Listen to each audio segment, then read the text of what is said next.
rat, le marin et le scorbut pourraient faire l'objet d'une fable contant l'histoire d'une mutation neutre, c'est-à-dire sans expression phénotypique lors de son apparition. L'acide ascorbique, ou vitamine C, est synthétisé par la grande majorité des mammifères, à l'exception de l'homme, des primates et du cobaye.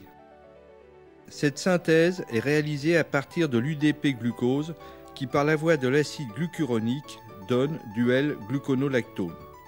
L'enzyme qui permet la déshydrogénation de ce substrat en acide ascorbique, la L-gluconolactone déshydrogénase, a disparu chez les ancêtres des primates il y a 70 millions d'années au Crétacé supérieur. La perte du codon permettant de synthétiser cette enzyme n'a certainement pas constitué un facteur sélectif primordial, puisque les primates se sont diversifiés et développés de façon excessivement rapide à partir du milieu du Paléocène, 60 millions d'années, pour donner 3 sous-ordres, les prosimiens, les simiens et les hominiens. Les régions forestières tropicales et les savanes herbacées riches en fruits et en végétaux contenant de la vitamine C offraient à nos ancêtres primates un apport d'acide ascorbique largement suffisant à leurs besoins. Cet environnement favorable ne permit pas à l'époque l'expression phénotypique de la mutation qui resta donc sans influence sur le développement des différentes espèces de primates. En remontant vers le nord, Europe et Asie, Homo erectus dut affronter des conditions climatiques plus difficiles, peu propices au mûrissement des fruits et des végétaux propres à fournir de la vitamine C.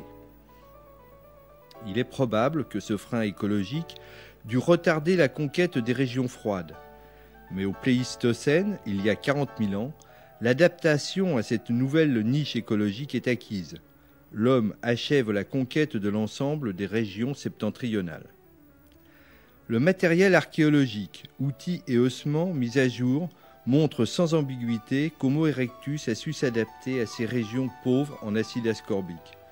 Pour survivre sur les plateaux et les steppes d'Europe centrale, notamment pendant l'hiver, cet homme du voyage a dû modifier profondément son mode de vie. Seule la chasse pouvait lui apporter de grandes quantités de vitamine C présentes dans la viande fraîche et crue.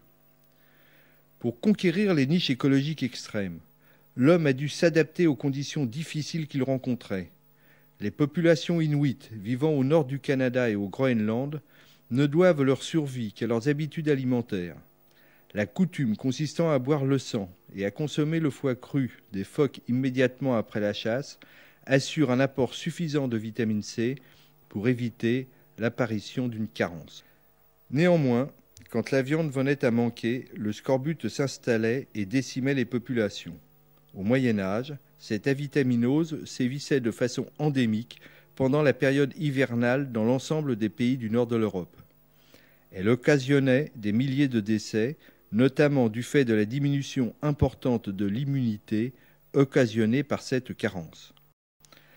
Le scorbut fait partie des maladies les plus anciennement décrites. On retrouve ces manifestations cliniques dans l'Ancien Testament et les papyrus égyptiens. La maladie est décrite cliniquement pour la première fois par Hippocrate au IVe siècle avant Jésus-Christ, saignements, gingivite, infections cutanées, ulcères, ecchymose, œdème des membres, chute des dents. Dès l'Antiquité, les voyages prolongés en bateau furent reconnus comme responsables de l'apparition du scorbut. Cette maladie pouvait décimer l'équipage en quelques jours et même provoquer la mort de tous les marins, transformant le bateau en vaisseau fantôme. Pendant l'hiver 1525-1526, Jacques Cartier perdit au Canada 25 de ses hommes sur un équipage de 100 marins. L'installation du scorbut sur les bateaux avait pour origine une nourriture pratiquement dépourvue de vitamine C, biscuits de marin, viande salée ou boucanée, poissons salés, et de ce fait incapable d'apporter le minimum journalier requis. Pour remédier à ce mal redoutable, les capitaines hauturiers embarquèrent des tonneaux de pommes et d'agrumes, notamment des citrons, connus pour être des antiscorbutiques. Tant que les fruits ne pourrissaient pas, le scorbut ne sévissait pas. Une nouvelle expédition menée par Jacques Cartier à Terre-Neuve en 1535, et qui de nouveau faillit tourner au drame, fut sauvée par une technique transmise par les Indiens. Ces derniers utilisaient pour survivre dans les régions froides des macérations d'aiguilles et de bourgeons d'un résineux présent en grande quantité au Canada, la sapinette blanche. Cette technique a été transmise et utilisée jusqu'au début du XXe siècle. Le Codex Medicamentarius de 1866 donne une formule de bière antiscorbutique à base de sapinette blanche, préparation réalisée à froid du fait de la thermolabilité de l'acide ascorbique. La solution au problème se trouvait pourtant à bord des vaisseaux, mais elle ne fut jamais trouvée.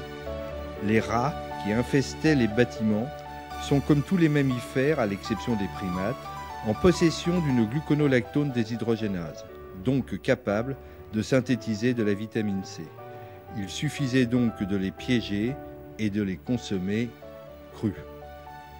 Cette mutation, passée vraisemblablement inaperçue lors de son apparition il y a plusieurs millions d'années, compte tenu d'un environnement favorable, apport de 20 à 30 mg par 24 heures, a été à l'origine d'une véritable pathologie quand les conditions climatiques ont diminué les ressources en vitamine C. Pour survivre et conquérir le monde, il a fallu s'adapter. C'est ce qu'ont fait nos ancêtres lors de la conquête du Nord.